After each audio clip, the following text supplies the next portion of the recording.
Mark ଅଧ୍ୟାୟ 12। ଦ୍ରାକ୍ଷା କ୍ଷେତ୍ରରେ ଦୁଷ୍ଟ ଭାଗ ଚାଷୀଙ୍କ ଦୃଷ୍ଟାନ୍ତ। ଏଥି ଉତ୍ତାରେ ଯୀଶୁ ସେମାନଙ୍କୁ ଦୃଷ୍ଟାନ୍ତରେ କହିବାକୁ ଲାଗିଲେ, ଜଣେ ବ୍ୟକ୍ତି ଗୋଟିଏ ଦ୍ରାକ୍ଷା କ୍ଷେତ୍ର କରି ତାହାର ଚାରିଆଡ଼େ ବାଡ଼ ଦେଲେ ଓ ଦ୍ରାକ୍ଷା କୁଣ୍ଡ ଖୋଳି ପ୍ରହରୀ ଗୃହ ନିର୍ମାଣ କଲେ। ପୁଣି କୃଷକମାନଙ୍କୁ ସେହି କ୍ଷେତ ଭାଗରେ ଦେଇ ବିଦେଶକୁ ଗମନ କଲେ। ପରେ କୃଷକମାନଙ୍କଠାରୁ ଦ୍ରାକ୍ଷା କ୍ଷେତ୍ରର ଫଳରୁ ଭାଗ ପାଇବା ନିମନ୍ତେ ସେ ଜଣେ ଦାସକୁ ଉପଯୁକ୍ତ ସମୟରେ ସେମାନଙ୍କ ନିକଟକୁ ପଠାଇଲେ। କିନ୍ତୁ ସେମାନେ ତାହାକୁ ଧରି ପ୍ରହାର କଲେ ଓ ଶୂନ୍ୟ ହସ୍ତରେ ଫେରାଇ ଦେଲେ। ପୁଣି ସେହି ବ୍ୟକ୍ତି କୃଷକମାନଙ୍କ ନିକଟକୁ ଆଉ ଜଣେ ଦାସକୁ ପଠାଇଲେ। ସେମାନେ ତାହାର ମଧ୍ୟ ମୁଣ୍ଡ ଫଟାଇ ଦେଲେ ଓ ତାହାକୁ ଅପମାନ କଲେ। ସେ ଆଉ ଜଣକୁ ପଠାଇଲେ, ସେମାନେ ତାହାକୁ ମଧ୍ୟ ବଧ କଲେ। ସେଥିରେ ସେହି ବ୍ୟକ୍ତି ଆହୁରି ଅନେକଙ୍କୁ ପଠାଇଲେ। ସେମାନଙ୍କ ମଧ୍ୟରୁ କେତେକଙ୍କୁ ପ୍ରହାର କଲେ ଓ କେତେକଙ୍କୁ ବଧ କଲେ। ତାହାଙ୍କ ନିକଟରେ ଆପଣା ପ୍ରିୟ ପୁତ୍ର ମାତ୍ର ରହିଥିଲେ। ମୋହର ପୁଅକୁ ସେମାନେ ମାନ୍ୟ କରିବେ ଏହା ଭାବି ସେ ଅବଶେଷରେ ତାହାଙ୍କୁ କୃଷକମାନଙ୍କ ନିକଟକୁ ପଠାଇଲେ। ମାତ୍ର ସେହି କୃଷକମାନେ ପରସ୍ପର କହିଲେ, ଏ ତ ଉତ୍ତରାଧିକାରୀ, ଆସ ଏହାକୁ ବଧ କରିବା, ତାହେଲେ ଅଧିକାର ଆମ୍ଭମାନଙ୍କର ହେବ। ସେଥିରେ ସେମାନେ ତାହାଙ୍କୁ ଧରି ବଧ କଲେ ଓ ଦ୍ରାକ୍ଷା କ୍ଷେତ୍ରର ବାହାରେ ପକାଇଦେଲେ। ତେବେ ଦ୍ରାକ୍ଷା କ୍ଷେତ୍ରର କର୍ତ୍ତା କ'ଣ କରିବେ? ସେ ଆସି କୃଷକମାନଙ୍କୁ ବିନାଶ କରିବେ ଓ ଅନ୍ୟମାନଙ୍କୁ ଦ୍ରାକ୍ଷା କ୍ଷେତ୍ର ଦେବେ। ତୁମ୍ଭେମାନେ କି ଧର୍ମଶାସ୍ତ୍ରର ଏହି ବାକ୍ୟ ମଧ୍ୟ ପାଠ କରିନାହଁ? ଗୃହ ନିର୍ମାଣକାରୀମାନେ ଯେଉଁ ପ୍ରସ୍ତରକୁ ଅଗ୍ରାହ୍ୟ କଲେ, ତାହା କୋଣର ପ୍ରଧାନ ପ୍ରସ୍ତର ହେଲା। ପ୍ରଭୁଙ୍କ ଠାରୁ ଏହା ହେଲା, ଆଉ ତାହା ଆମ୍ଭମାନଙ୍କ ଦୃଷ୍ଟିରେ ଆଶ୍ଚର୍ଯ୍ୟଜନକ। ଏଥିରେ ପ୍ରଧାନ ଯାଜକ, ଶାସ୍ତ୍ରୀ ଓ ପ୍ରାଚୀନ ବର୍ଗ ଯୀଶୁଙ୍କୁ ଧରିବାକୁ ଚେଷ୍ଟା କଲେ। କିନ୍ତୁ ସେମାନେ ଲୋକସମୂହକୁ ଭୟ କଲେ, କାରଣ ସେ ସେହି ଦୃଷ୍ଟାନ୍ତ ସେମାନଙ୍କୁ ଲକ୍ଷ୍ୟ କରି କହିଥିଲେ ବୋଲି ସେମାନେ ବୁଝିଲେ। ଆଉ ସେମାନେ ତାହାଙ୍କୁ ପରିତ୍ୟାଗ କରି ଚାଲିଗଲେ। କର ଦେବା ପ୍ରସଙ୍ଗ। ପରେ ଯୀଶୁଙ୍କ କଥାର ଛିଦ୍ର ଧରିବା ନିମନ୍ତେ ସେମାନେ ଫାରୁସୀ ଓ ହେରୋଦୀୟମାନଙ୍କ ମଧ୍ୟରୁ କେତେକଙ୍କୁ ତାହାଙ୍କ ପାଖକୁ ପଠାଇଲେ। ସେମାନେ ଆସି ତାହାଙ୍କୁ କହିଲେ, ହେ ଗୁରୁ, ଆମ୍ଭେମାନେ ଜାଣୁ ଆପଣ ସତ୍ୟ ଓ କାହାକୁ ଭୟ କରନ୍ତି ନାହିଁ, କାରଣ ଆପଣ ମନୁଷ୍ୟର ମୁଖାପେକ୍ଷା କରନ୍ତି ନାହିଁ, ମାତ୍ର ସତ୍ୟ ରୂପେ ଈଶ୍ୱରଙ୍କ ମାର୍ଗ ଶିକ୍ଷା ଦିଅନ୍ତି। କାଇସରଙ୍କୁ କର ଦେବା ବିଧି ସଙ୍ଗତ କି ନୁହେଁ, ଆମ୍ଭେମାନେ ଦେବା କି ନାହିଁ? କିନ୍ତୁ ଯୀଶୁ ସେମାନଙ୍କର କପଟତା ଜାଣି ସେମାନଙ୍କୁ କହିଲେ, କାହିଁକି ମୋତେ ପରୀକ୍ଷା କରୁଅଛ? ଗୋଟିଏ ମୁଦ୍ରା ମୋ ପାଖକୁ ଆଣ, ମୁଁ ତାହା ଦେଖେ। ତହିଁରେ ସେମାନେ ତାହା ଆଣିଲେ। ଯୀଶୁ ସେମାନଙ୍କୁ ପଚାରିଲେ, ଏହି ମୂର୍ତ୍ତି ଓ ନାମ କାହାର? ସେମାନେ ତାହାଙ୍କୁ କହିଲେ, କାଇସରଙ୍କର। ସେଥିରେ ଯୀଶୁ ସେମାନଙ୍କୁ କହିଲେ, କାଇସରଙ୍କର ଯାହା ତାହା କାଇସରଙ୍କୁ ଦିଅ, ପୁଣି ଈଶ୍ୱରଙ୍କର ଯାହା ତାହା ଈଶ୍ୱରଙ୍କୁ ଦିଅ।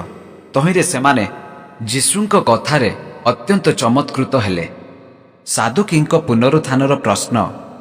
ଏଥି ଉତ୍ତାରେ ପୁନରୁତ୍ଥାନକୁ ଅସ୍ୱୀକାର କରୁଥିବା ସାଦୁକୀମାନେ ତାହାଙ୍କ ନିକଟକୁ ଆସି ପଚାରିବାକୁ ଲାଗିଲେ, ହେ ଗୁରୁ, ମୂଷା ଆମ୍ଭମାନଙ୍କ ନିମନ୍ତେ ଲେଖିଅଛନ୍ତି ଯେ, ଯଦି କୌଣସି ଲୋକର ଭାଇ ମରେ ଆଉ ତାହାର ଭାର୍ଯ୍ୟ ଜୀବିତା ଥାଏ, ପୁଣି ତାହାର କୌଣସି ସନ୍ତାନ ନ ଥାଏ, ତାହେଲେ ତାହାର ଭାଇ ତାହାର ଭାର୍ଯ୍ୟାକୁ ଗ୍ରହଣ କରି ଆପଣା ଭାଇ ନିମନ୍ତେ ବଂଶ ଉତ୍ପନ୍ନ କରିବ।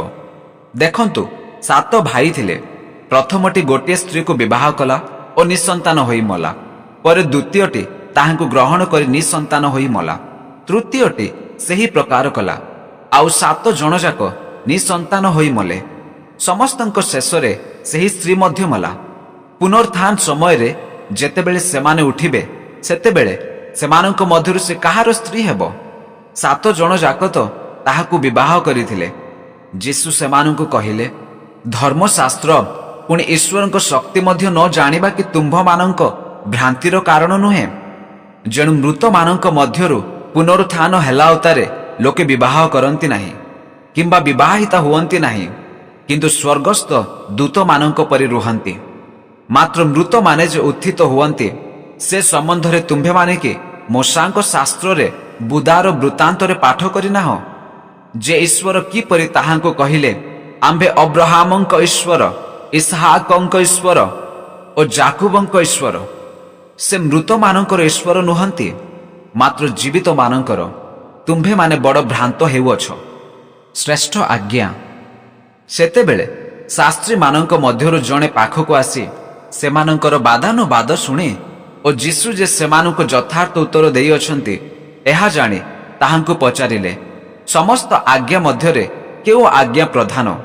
ଯୀଶୁ ଉତ୍ତର ଦେଲେ, ପ୍ରଧାନ ଆଜ୍ଞା ଏହି, ହେ ଇସ୍ରାଏଲ ଶୁଣ, ପ୍ରଭୁ ଆମ୍ଭମାନଙ୍କ ଈଶ୍ୱର ଏକମାତ୍ର ପ୍ରଭୁ ଅଟନ୍ତି।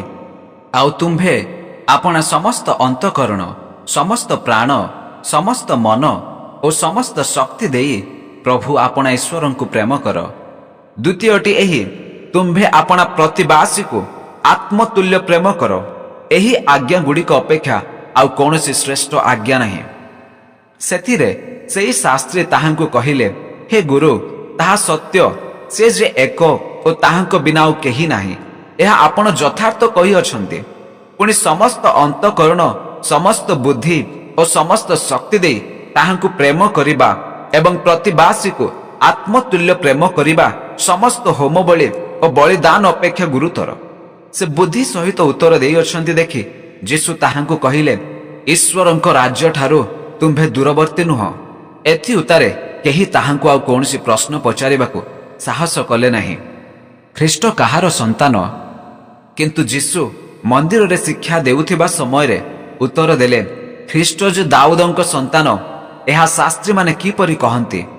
ସ୍ୱୟଂ ଦାଉଦ ପବିତ୍ର ଆତ୍ମାଙ୍କ ଦ୍ୱାରା ପୂର୍ଣ୍ଣ ହୋଇ କହିଥିଲେ, ପ୍ରଭୁ ମୋହର ପ୍ରଭୁଙ୍କୁ କହିଲେ, ଆମ୍ଭେ ଯେ ପର୍ଯ୍ୟନ୍ତ ତୁମ୍ଭର ଶତ୍ରୁମାନଙ୍କୁ ତୁମ୍ଭ ପାଦ ତଳେ ରଖି ନାହୁଁ, ସେ ପର୍ଯ୍ୟନ୍ତ ଆମ୍ଭର ଦକ୍ଷିଣରେ ବସିଥାଅ। ସ୍ୱୟଂ ଦାଉଦ ତାହାଙ୍କୁ ପ୍ରଭୁ ବୋଲି କହନ୍ତି, ତେବେ ସେ କି ପ୍ରକାରେ ତାହାଙ୍କର ସନ୍ତାନ? ଶାସ୍ତ୍ରୀମାନଙ୍କଠାରୁ ସତର୍କତା। ସର୍ବସାଧାରଣ ଲୋକେ ଆନନ୍ଦରେ ତାହାଙ୍କ କଥା ଶୁଣୁଥିଲେ। ପୁନଶ୍ଚ ସେ ଆପଣା ଶିକ୍ଷା ମଧ୍ୟରେ କହିଲେ, ଶାସ୍ତ୍ରୀମାନଙ୍କଠାରୁ ସାବଧାନ।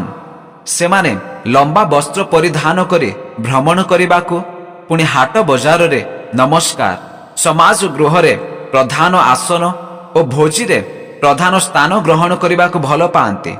ସେମାନେ ବିଧବାମାନଙ୍କର ଗୃହ ସବୁ ଗ୍ରାସ କରନ୍ତି ଓ ଛଳନା କରି ଦୀର୍ଘ ପ୍ରାର୍ଥନା କରନ୍ତି। ସେମାନେ ଗୁରୁତର ଦଣ୍ଡ ପାଇବେ। ବିଧବାର ଦାନ। ପରେ ସେ ଭଣ୍ଡାର ସମ୍ମୁଖରେ ବସି ଲୋକ ସମୂହ କିପରି ଭଣ୍ଡାରରେ ପଇସା ପକାଉଅଛନ୍ତି ତାହା ଦେଖୁଥିଲେ। ସେତେବେଳେ ଅନେକ ଧନୀ ଲୋକ ଭଣ୍ଡାରରେ ବେଶୀ ପକାଇଲେ। ଆଉ ଜଣେ ଦରିଦ୍ର ବିଧବା ଆସି 1 ପାହୁଲା ମୂଲ୍ୟର 2 କ୍ଷୁଦ୍ର ମୁଦ୍ରା ଭଣ୍ଡାରରେ ପକାଇଲା। ତହିଁରେ ଯୀଶୁ ଆପଣା ଶିଷ୍ୟମାନଙ୍କୁ ନିକଟକୁ ଡାକି କହିଲେ, ମୁଁ ତୁମ୍ଭମାନଙ୍କୁ ସତ୍ୟ କହୁଅଛି, ଭଣ୍ଡାରରେ ମୁଦ୍ରା ପକାଉଥିବା ସମସ୍ତ ଲୋକଙ୍କ ଅପେକ୍ଷା ଏହି ଦରିଦ୍ର ବିଧବା ଅଧିକ ପକାଇଅଛି। କାରଣ ସମସ୍ତେ ଆପଣା ଆପଣା ଅତିରିକ୍ତ ଧନରୁ କିଛି କିଛି ପକାଇଲେ, କିନ୍ତୁ ଏ ଆପଣାର ଅନାଟନ ଅବସ୍ଥାରେ ନିଜ ପ୍ରାଣ ବଞ୍ଚାଇବା ନିମନ୍ତେ ତାହାର ଯାହା କିଛି ଥିଲା ସେହି ସବୁ ପକାଇଲା।